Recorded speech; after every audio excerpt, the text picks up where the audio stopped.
मान के चलो आपने लेटर लिखना स्टार्ट किया, आपने उसकी 3 लाइन लिख दी, फिर आपको पता चला यार ये नहीं है, ये टी का लेटर सबसे ईज़ी होता है। हम बिना किसी टीचर के, बिना किसी कोचिंग के हम लेटर कैसे सही लिख सकते हैं? Relevant information plus sometime semi relevant, जैसे-जैसे आपका टाइम जाता रहेगा, आप पैनिक होते रहोगे। हाँ जी दोस्तों, कैसे हैं आप सब लोग? स्वागत है आज के अपने इस एक और ख़ास वीडियो में। मैं हूं आपका अपना भाई योगेंद्र राठौड़, लेके आ गया हूं आप लोगों के लिए आज एक और धमाकेदार वीडियो, जिसका आप सब लोग काफ़ी टाइम से इंतज़ार कर रहे थे। तो आज का अपना वीडियो दोस्तों होने वाला है ओईटी के राइटिंग मॉड्यूल के ऊपर। सो इस वीडियो को शुरू करने से पहले मैं आपको ये भी बता दूं कि मैंने आज से पहले ओईटी के रीडिंग, लिसनिंग, स्पीकिंग इन तीनों मॉड्यूल के ऊपर काफ़ी अच्छे और डिटेल में वीडियोस बना रखे हैं। तो जिन भी लोगों ने अगर या जो भी नए हैं जो आज इस वीडियो को फर्स्ट टाइम देख रहे हैं, उनसे मेरी रिक्वेस्ट है कि वो लोग ज़रूर एक बार मेरे चैनल पे जाके उन वीडियोस को भी देखें, ताकि आप लोगों के लिए कहीं ना कहीं वो वीडियोस यूज़फुल हो सकें। और अगर नहीं भी होते हैं तो आप लोग मुझे बता सकते हैं कमेंट में, ताकि मैं उन चीज़ों को और इम्प्रूव करने की कोशिश करूँगा। तो चलो बिना किसी देरी करते हुए आज के अपने वीडियो पे आते हैं। तो आज का वीडियो अपना कुछ खास होने वाला है, कुछ हटके होने वाला है, क्योंकि आप लोगों ने यूट्यूब पे काफ़ी सारे वीडियोस देखे होंगे राइटिंग के बारे में, काफ़ी कुछ आप लोगों को नॉलेज भी होगा। जिनको नॉलेज है या जिनको नहीं भी है, दोनों लोगों के लिए मेरा वीडियो आज काफ़ी खास होने वाला है, क्योंकि अपना हमेशा जो तरीका स्टाइल होता है वो दुनिया से अलग होता है। तो मैं सीधा राइटिंग के मॉड्यूल पे आऊँ उससे पहले मैं आपको कुछ चीज़ें हैं जो बिल्कुल देसी और सिंपल भाषा के अंदर आपको समझाने की कोशिश करूँगा। तो देखो, राइटिंग के मॉड्यूल पे जाने से पहले हमें ये समझना होगा कि ओईटी राइटिंग होता क्या है, ओईटी राइटिंग किस तरह की आती है और क्या चीज़ें हमें वहाँ पे सीखनी है, क्या चीज़ें हमें लिखनी होती है। क्योंकि जब तक हमारा बेस और हमारा फाउंडेशन ही अच्छा नहीं होगा, तो क्या तुम्हें लगता है वो बिल्डिंग सक्सेस होगी, या फिर वो जो भी स्टेप हम लेंगे वो हमारी सक्सेसफुल होगी, उसकी कोई गारंटी नहीं है ना। तो वो कैसे? क्योंकि आज से पहले आप लोगों ने यही सुना है कि हाँ, ओईटी राइटिंग में ये होता है, आपको ऐसे करना है, आपको ग्रामर का ध्यान रखना है, आपको वो ध्यान रखना है। बट बेसिक क्या है? सिंपल चीज़ आज तक आपको किसी ने बताई नहीं है, तो वो मैं बताता हूँ। सबसे पहले आप समझो भाई, लेटर ओईटी राइटिंग में होता क्या है। ओईटी राइटिंग में आपको एक लेटर लिखना होता है। अब वो लेटर किसको लिखना होता है, क्या लेटर होता है? देखो, मेरा ऐसा मानना है कि ओईटी का लेटर सबसे ईज़ी होता है। अब आप बोलोगे ईज़ी कैसे होता है? उसका एक रीज़न तो ये है कि यार देखो, आपके पास में सारी इन्फॉर्मेशन आपके सामने होती है। आपको एग्ज़ाम में एक पेपर दिया होता है जिस पे सब कुछ लिखा होता है।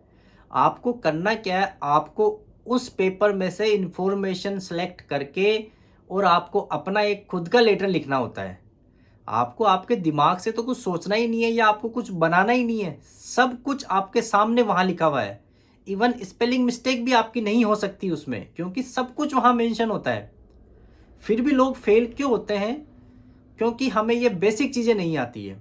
तो सबसे पहले आपको ये समझना होगा, सब कुछ आपके सामने दिया है यार, आपको उनमें से बस केवल सेलेक्ट करके और आपको अपना लेटर लिखना है। वो डिपेंड करेगा कैसा आपका आईक्यू लेवल है, कैसी आपकी प्रैक्टिस है और कैसा आपको नॉलेज है अपनी मेडिकल प्रोफेशन का। वो भी वहाँ पे मैटर करता है। वो कैसे मैटर करता है? सबसे पहले आपको ये समझना होगा कि वो जो लेटर आया है वो किस टाइप का है। क्या वो ट्रांसफ़र लेटर है? क्या वो रेफरल लेटर है? क्या वो डिस्चार्ज लेटर है? और भी काफ़ी तरह के होते हैं, बट नॉर्मली ये 3 लेटर हैं जो मोस्टली एग्ज़ाम में आते हैं।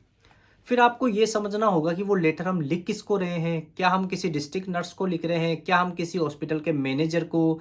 क्या हम किसी केयर होम को? क्या हम किसी डॉक्टर को? या क्या हम किसी हॉस्पिटल को भेज रहे हैं, या हम किसी नर्सिंग होम को? तो ये चीज़ें आपको पहले समझनी पड़ेगी। उसके बाद आपको ये देखना पड़ेगा कि पेशेंट की क्या कंडीशन है, क्या लेटर आपको बोल रहा है और क्या इन्फॉर्मेशन आपको अगले बंदे को देनी है। मतलब रिलेवेंट इन्फॉर्मेशन आपको निकालनी है। आपको जो इर्रिलेवेंट इन्फॉर्मेशन है वो आपको हटानी है, और relevant information plus sometime semi relevant, वो चीज़ें आपको लिख के और अपना एक प्यारा सा लेटर लिखना होता है यार। तो मुझे नहीं लगता कि उसमें इतनी प्रॉब्लम आएगी। दूसरी चीज़, वो चीज़ें सेकेंडरी है कि हमारी ग्रामर कैसी है, हमारी राइटिंग कैसी है, हमारा पैटर्न कैसा है, हमने कितने सिंपल सेंटेंस का यूज़ किया है, कितने हमने कॉम्प्लेक्स सेंटेंसेस यूज़ किए हैं, या हमने कहाँ कोमा लगाया है, फुल स्टॉप लगाया है, वो सारी चीज़ें सेकेंडरी मानता हूँ मैं। सबसे पहले आपको ये तो समझना पड़ेगा कि ये लेटर है क्या चीज़, किस बारे में लिखा हुआ है, किसको हम ये लेटर लिख रहे हैं और क्या इन्फॉर्मेशन हमारे लिए इम्पोर्टेंट है। पहले आप ये सारी चीज़ें समझो। फिर आप लोग बोलते हो कि लेटर का हमें पता कैसे चलेगा, हम बिना किसी टीचर के, बिना किसी कोचिंग के हम लेटर कैसे सही लिख सकते हैं।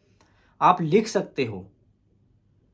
आप पहले ये सारी चीज़ें तो सीखो जो मैंने आपको आज बताई है। पहले आप ये चीज़ें सीखोगे, उसके बाद में आपको लगता है कि नहीं मुझे फिर भी किसी टीचर की या किसी गाइडेंस की ज़रूरत है, फिर आप आगे सोचो। एटलीस्ट ये जो चीज़ें जो आप खुद के दम पे कर सकते हो, आप उनको क्यों नहीं करते हो? पहले आप उनको तो करके देखो। अब वो बात आती है कि आपको रिलेवेंट इन्फॉर्मेशन कैसे निकालनी है, वो डिपेंड करेगा आपका आईक्यू लेवल कैसा है, आप कितना जल्दी उस लेटर को समझते हो। ओईटी में मेन जो चीज़ है ना वो टाइम मैनेजमेंट है। लेटर जो राइटिंग होता है मॉड्यूल, उसमें आपको 45 मिनट्स दिए होते हैं, जिसमें से 5 मिनट होते हैं वो रीडिंग के होते हैं और 40 मिनट होते हैं उसमें आपको लेटर लिखना होता है। मैं बोलता हूँ आपको वहाँ पे 80 मिनट या 90 मिनट आपको दे दें, आप सब कुछ बिल्कुल सही तरीके से लिख के आ सकते हो।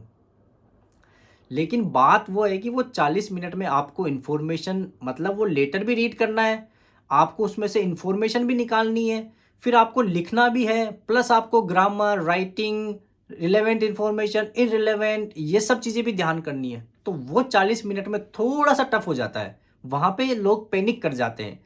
तो ये चीज़ें आपकी कैसे सॉल्व होगी, ये होगी प्रैक्टिस बाय प्रैक्टिस। जितना टाइम मिले, जितने आपको प्रैक्टिस मॉड्यूल या टेस्ट मिले राइटिंग के, आप उनको रीड करो, उनको भैया समझने की कोशिश करो। ऐसे नहीं है आपको किसी ने लेटर दे दिया आप लिखना स्टार्ट कर दिए। पहले आप अभी प्रैक्टिस जोन में हो। अब मैं हमेशा बोलता हूँ यार, आपको जल्दी किस बात की है? ठीक है, आज आप बैठ के 2 घंटे लेके उस लेटर को समझो अच्छे से। आप कल उसको लिखना स्टार्ट करो। अभी आपको कोई बोल थोड़ी रहा है कि आपको 40 मिनट में या 45 मिनट में लिख के देना है। आप अपना टाइम लो, एटलीस्ट आपको चीज़ें समझ में आएगी। आपको पता चलेगा जब आप डिफरेंट डिफरेंट टाइप्स के लेटर्स आप रीड करोगे ना, तो आपको आइडिया लगेगा कि किसी डॉक्टर को रेफ़र करना है तो मुझे क्या-क्या इन्फॉर्मेशन देनी होती है, किसी जीपी को करना है तो मुझे क्या इन्फॉर्मेशन देनी है, किसी केयर होम को या किसी फैमिली डॉक्टर को, किसी मैनेजर को।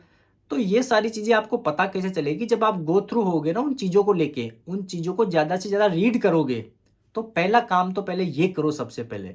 बाकी चीज़ें सेकेंडरी है कि उसका फॉर्मेट कैसा होता है, वहाँ राइटिंग कैसी है, ग्रामर कैसी है, वहाँ पे हम क्या बोलते हैं कनेक्टर्स कैसे यूज़ करें, या फिर हम वहाँ पे कंजक्शन कैसे यूज़ करें, कॉम्प्लेक्स सेंटेंसेस कैसे यूज़ करें, वो सेकेंडरी चीज़ें हैं, उन पे मत जाओ अभी। सबसे पहले आप लेटर को समझना सीखो। ये चीज़ें आपको कोई नहीं बताता है यार, इसीलिए लेटर हमारे लिए टफ होता है। बाकी लेटर में ऐसा कुछ नहीं है। जिसको लेटर जितना जल्दी और जितना अच्छे तरीके से समझ में आ जाता है ना, वो उस 40 मिनट के अंदर पूरा लेटर लिख भी देता है। बाकी चीज़ें उसमें और है। अब फॉर एग्जांपल देखो यार, आप मान के चलो आपने लेटर लिखना स्टार्ट किया, आपने उसकी 3 लाइन लिख दी, फिर आपको पता चला यार ये नहीं है, ये इम्पोर्टेंट नहीं है, ये वाली इन्फॉर्मेशन इम्पोर्टेंट थी। तो अब आप उसको वापस इरेज करोगे, वापस लिखोगे, आपका टाइम तो खराब हो रहा है ना यार। जैसे-जैसे आपका टाइम जाता रहेगा, आप पैनिक होते रहोगे। आप चाहते हुए भी आपको राइट इन्फॉर्मेशन मिलेगी नहीं, क्योंकि आपका हाफ माइंड होगा टाइम की तरफ। तो आप चाहते हुए भी आप रिलेवेंट इन्फॉर्मेशन है वो लिख नहीं पाते हो। एक आपको रीडिंग करनी होती है, आप 3-4 बार उसको रिपीट कर रहे हो तब आपको समझ में आ रहा है। कोशिश करो एक बार में उसको हम समझ जाएँ, टाइम लो।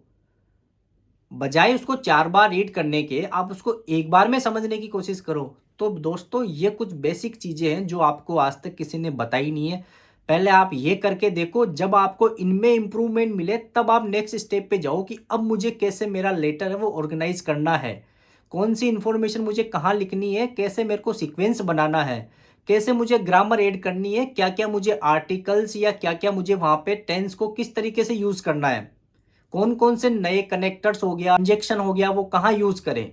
तो ये चीज़ें बाद की मानता हूँ मैं, पहले आप एटलीस्ट समझने की कोशिश करो। तो दोस्तों उम्मीद करता हूँ आज का ये छोटा-सा वीडियो आप लोगों के लिए काफ़ी ज़्यादा इन्फॉर्मेटिव होगा। आप लोग ये चीज़ करके देखो, इसके बाद में मैं फर्दर वीडियो बनाऊँगा जिसमें मैं आपको बताऊँगा कि आप कैसे स्टार्टिंग करो और कैसे एंड कर सकते हो, कैसे आप बीच में पैराग्राफ लिखोगे, कैसे स्टार्टिंग का पैराग्राफ होगा, कैसे एंड का होगा, क्या-क्या चीज़ें हमें उसमें से सेलेक्ट करनी है, क्या-क्या चीज़ों का ध्यान रखना है, वो मैं आपको नेक्स्ट वीडियो में बताऊंगा। तो ठीक है दोस्तों, थैंक यू सो मच आज का वीडियो देखने के लिए। वीडियो अच्छा लगा तो हमेशा की तरह चैनल को सब्सक्राइब करें, लाइक करें, कमेंट करके मुझे बताएं और अपने और भी दोस्तों के साथ में शेयर करें।